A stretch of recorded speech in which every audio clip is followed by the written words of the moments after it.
Panorama group, जो सोचता है वो करता है। आपके अपने सपनों का आशियाना। दिल्ली की राजनीति में मंगलवार यानी 25 फरवरी को एक बड़ा धमाका हुआ, जब विधानसभा में नियंत्रक एवं महालेखा परीक्षक यानी कैग की वह रिपोर्ट पेश की गई, जिसे लेकर चुनावी माहौल में खूब चर्चाएं थीं। दिल्ली की मुख्यमंत्री रेखा गुप्ता ने इस रिपोर्ट को जैसे ही सदन में रखा, आम आदमी पार्टी और पूर्व मुख्यमंत्री अरविंद केजरीवाल की मुश्किलें बढ़ती दिखी। मैं आपकी अनुमति से राष्ट्रीय राजधानी क्षेत्र दिल्ली सरकार से संबंधित भारत के नियंत्रक एवं महालेखा परीक्षक का दिल्ली में शराब के विनियम और आपूर्ति पर निष्पादन लेखा परीक्षा प्रतिवेदन वर्ष 2024 का प्रतिवेदन संख्या नंबर 1 की प्रतियां सदन पटल पर प्रस्तुत करती हूँ। ये वही रिपोर्ट है जिसके चलते केजरीवाल समेत कई आम आदमी पार्टी के नेता पहले ही जेल जा चुके हैं और सीबीआई और ईडी लगातार जांच कर रही है। रिपोर्ट में साफ कहा गया है कि दिल्ली की विवादित शराब नीति से सरकार को तकरीबन 2002.68 करोड़ रुपए का नुकसान हुआ।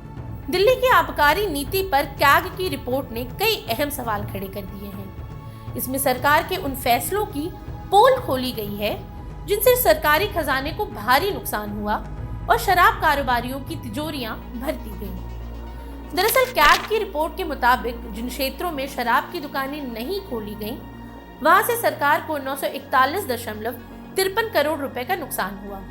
वहीं छोड़े गए लाइसेंसों की दोबारा नीलामी न कराने से 890 करोड़ रुपए का घाटा झेलना पड़ा। इतना ही नहीं, आबकारी विभाग की आपत्तियों को दरकिनार कर जोनल लाइसेंसधारियों को 144 करोड़ रुपए की छूट दी गई। इसके अलावा सुरक्षा जमा की सही वसूली न होने से 27 करोड़ रुपए का अतिरिक्त नुकसान हुआ। इसके अलावा नई नीति के तहत थोक विक्रेताओं का मार्जिन 5% से बढ़कर 12% कर दिया गया। सरकार ने दावा किया कि इससे क्वालिटी कंट्रोल लैब बनाई जाएगी, लेकिन ना कोई सरकारी लैब बनी और ना ही गुणवत्ता की कोई गारंटी मिली।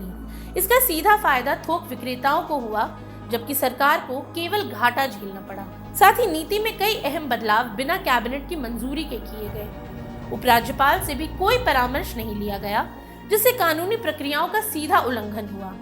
इससे ये साफ जाहिर होता है कि पूरी नीति जल्दबाजी में और बिना उचित निगरानी के लागू की गई थी। वहीं कैग ने खुलासा किया कि शराब को बिना किसी गुणवत्ता जांच के बाजार में उतार दिया गया। जो भी जांच रिपोर्ट आई वे गैर NABL प्रमाणित लैब से थी, जो खाद्य सुरक्षा मानकों का खुला उल्लंघन था। यानी उपभोक्ताओं को किस स्तर की शराब परोसी गई, इसका भी कोई ठोस प्रमाण नहीं है। वहीं आबकारी खुफिया ब्यूरो ने शराब तस्करी को रोकने के लिए कोई ठोस कार्रवाई नहीं की। जब्त शराब का 65% हिस्सा देशी शराब था, लेकिन इसके बावजूद कोई कड़ी कार्रवाई नहीं हुई। कुछ इलाकों में बार बार शराब तस्करी होने के बावजूद सरकार मूक दर्शक बनी रही। आबकारी कानूनों का खुलेआम उल्लंघन हुआ, लेकिन दोषियों पर कोई ठोस कार्रवाई नहीं की गई।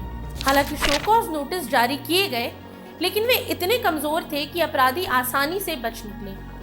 ये साफ जाहिर करता है कि नीति लागू करने में पूरी तरह से सरकार ने लापरवाही बरती। इसके अलावा शराब की सत्यता जांचने और नकली शराब पर रोक लगाने के लिए प्रस्तावित एक्साइज एडेसिव लेबल योजना कभी लागू नहीं की गई। आधुनिक तकनीक अपनाने की जगह आबकारी विभाग पुरानी और अप्रभावी ट्रैकिंग विधियों पर निर्भर रहा, जिससे अवैध शराब कारोबार को खुली छूट मिल गई। साथ ही आबकारी विभाग के पास सही डेटा मैनेजमेंट सिस्टम नहीं था, जिससे अवैध शराब कारोबार को पकड़ना लगभग असंभव हो गया। ब्रांड विकल्पों की कमी और बोतल के आकार पर गैर जरूरी प्रतिबंधों ने ब्लैक मार्केट को फलने फूलने का मौका दिया। साथ ही दिल्ली आबकारी नियम 2010 के नियम 35 का पालन नहीं किया गया। वहीं थोक विक्रेता जो खुदरा और निर्माण में भी शामिल थे, उन्हें लाइसेंस दे दिए गए, जिससे बाजार पर कुछ ही लोगों का एकाधिकार बन गया। साथ ही खुदरा लाइसेंस जारी करने से पहले आवेदकों की वित्तीय स्थिति, संपत्ति और आपराधिक रिकॉर्ड की कोई जांच नहीं हुई। कई लाइसेंसधारियों की आय शून्य या बहुत कम थी, जिससे प्रॉक्सी ओनरशिप और राजनीतिक संरक्षण की आशंका बढ़ गई। इसके अलावा आम आदमी पार्टी ने अपनी ही विशेषज्ञ समिति की सिफारिशों को पूरी तरह से दरकिनार कर दिया और इसके पीछे कोई ठोस कारण भी नहीं बताया। इससे ये साफ हो गया कि नीति बनाते वक्त पारदर्शिता और विशेषज्ञता को कोई अहमियत नहीं दी गई। नई नीति के तहत एक व्यक्ति को 54 शराब की दुकानें खोलने की अनुमति दी गई, जिससे बाजार पर कुछ ही कारोबारियों का नियंत्रण हो गया।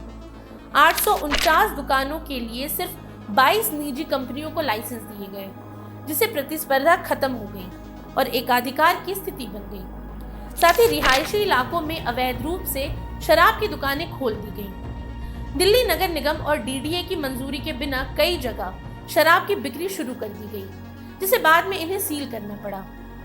अब गौरतलब है कि कैग रिपोर्ट के इन खुलासों ने दिखा दिया कि नई आबकारी नीति से सरकारी खजाने को जबरदस्त नुकसान हुआ, जबकि कुछ चुनिंदा कारोबारियों को इसका फायदा मिला।